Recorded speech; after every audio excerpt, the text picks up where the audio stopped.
As you all know, I looking for a job and I start applying recently for multiple positions because I'm about to lose a contract in 2 months in a place where I work.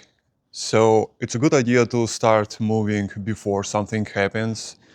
And I did my best, but I'm kind of also failing. And here's why. Hi, my name is William. I have multiple channels across the YouTube, some of them faceless, some of them for YouTube Shorts only. Here on this channel, I share my experience and knowledge. So, since I applied to multiple jobs and I still applying for them, I do this activity for 2-3 weeks.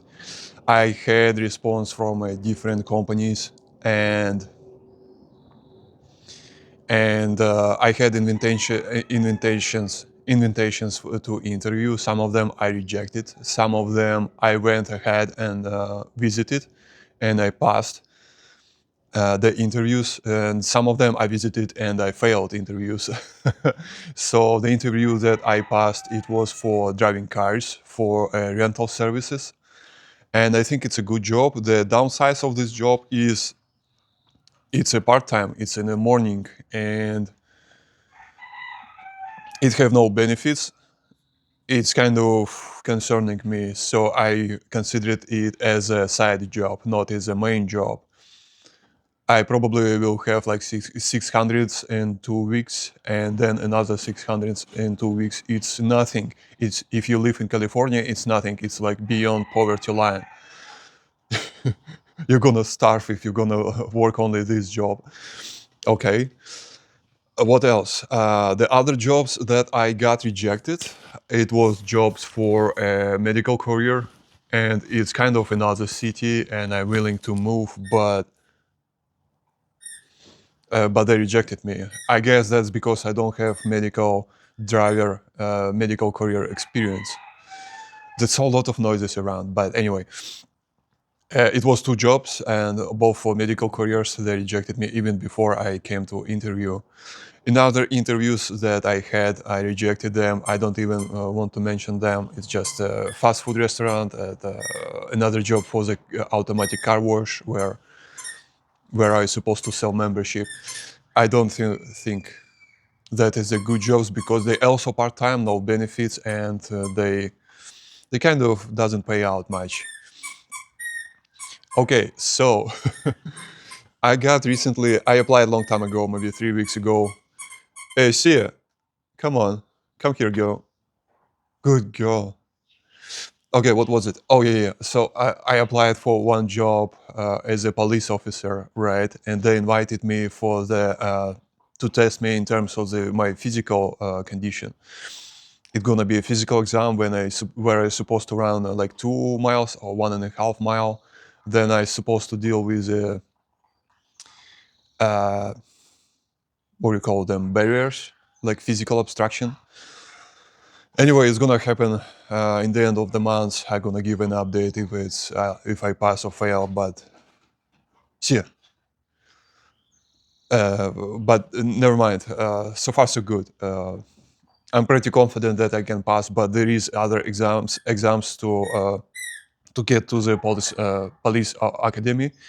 I need to pass something like Pilot B, which is a grammar and good thinking exams. And I don't think I'm gonna shoot any video. I'm not gonna make any video on the exams, but at least I'm gonna talk about what happens then. What gonna what happened, what will happen, or what happened afterwards, if it makes sense. What else? I was thinking to get to the jobs that I already did in the past, long times ago, like years ago. Maybe it's gonna be a food delivery. Maybe it's gonna be a taxi driver. Maybe it's gonna be a moving. Moving is doesn't sound good because I remember how hard it was. It takes a huge toll on the body if you work for a long time. And I was working like 1 year, and 1 year is just it's just going to destroy everything. it's gonna take a huge time to restore. Say if you did well, like 8 hours or sometimes 12 hours of moving heavy stuff, a lot of boxes, and then you're coming home, you don't want to do anything. You just relax and wait another day. I spent my days in a bed because I couldn't do anything. I didn't feel motivated. I felt like I'm really tired and exhausted, especially last days that I was working as a mover. I was a foreman, actually. I had a team of three. It was me and two mover helpers under my command. And I did the same thing that they do. Plus, I also talked to the customer, showed them papers, and explain them what they charge for. Sometimes they didn't like it, sometimes they like it, and leave some tips. But anyway, I was driving a huge truck, and I had two helpers, and I didn't have much money for that. Payment was not bad, but not good neither. But for this kind of job, I would like to pay like a software developer, right? Anyway, professional movers, they work for benefits, maybe not for the payment. I didn't have at that time, but I wish I could start as a professional mover. They not at hurry at all. They work 8 hours straight, and they so slow. They don't want to bend the back, and they don't take a lot of risks, and they don't want to take a lot of boxes with them to bring to the truck or back to the place, right? And that is very helpful to save some health and some money afterwards, right? All right. So since I mentioned IT and software development, I could work as a software quality assurance engineer or software developer and test back in the years. But right now, hey, stop it. But back in the days, I did that kind of job. But since coronavirus started, mass layoffs happening in IT sphere, and IT industry is just suffering a great toll in terms of the salary reduction, in terms of the PTO, LOA, who knows what that means. It's just absence of the worker from a job that paid or not paid. Some benefits suffering also for software engineers. No one works like back then for the $120,000 per year. Everyone is a contractor now. Most of the people are working as a contractors, and they don't get much salary, like I don't know, $33 per hour, and they still can't find a job because every company is laying off. Even internship, people who coming from college, they require to have internship already 2-3 years. How? This just doesn't make sense. Not to mention that the people who had experience like me, like 2-3 years, and are looking for a job description right now that they usually require 10 years in a technology that was created 8 years ago. That just doesn't make sense. Anyway, if it doesn't work for me, I applied for this too, but I didn't hear from recruiters a lot, like 2-3 emails, and none of them resulted to the interviews. Oh, actually, one resulted into the interview, but that was for software engineer, and they required to have what do you call it, coding challenge under supervision, and coding challenge is usually insane. It's something that you need to be prepared a lot. Like during the year, you do what do you call it, lead code, the heavy stuff, heavy lifting, like the hardest codes, and then you need to come up with something like how do you explain it, right? So I don't know.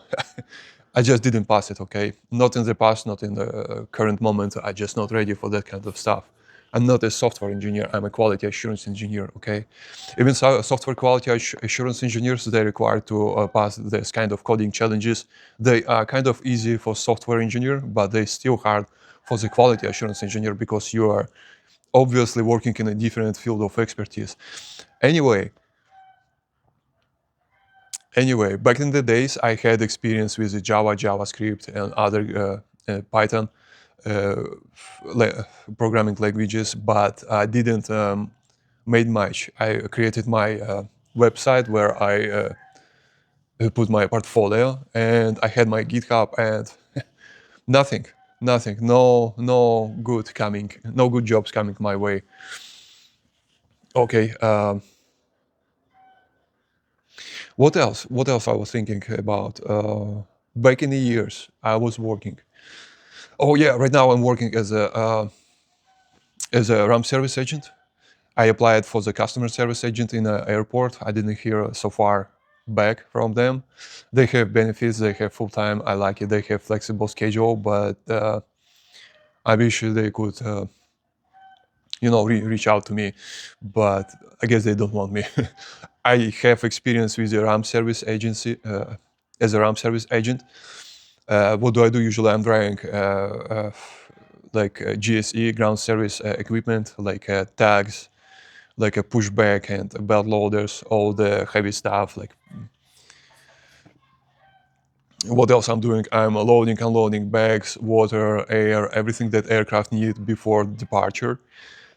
And that is a good experience. The company that I work, they provide bonuses quarterly.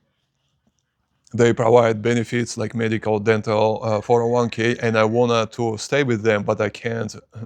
But I can't. We're losing a contract in 2 months, and if I wanna stay with them, I need to move to the other airports, which is not an option for me, right?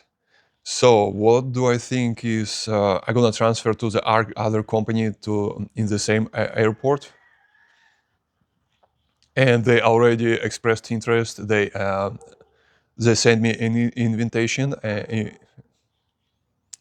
for interview, and it's gonna happen next week. I have no idea what to expect, but approximately I know what to answer some questions. But they want to see me in a supervisor capacity, and I kind of have understanding what supervisors do because I worked earlier and I was able to manage teams safely and stay productive. Was it moving company? Was it IT? Everywhere I was managing team of people, and I wasn't manager, I wasn't supervisor, but I know what the leads do, and I have that kind of experience. So I think I can contribute in any company that requires supervisors. The question is, how do I pass interview, right? What kind of question it will be? I will do my research on the internet, and then I'm gonna talk about this on camera in the next video. So if you wanna see it, stick around and like and subscribe, and see you in the next one.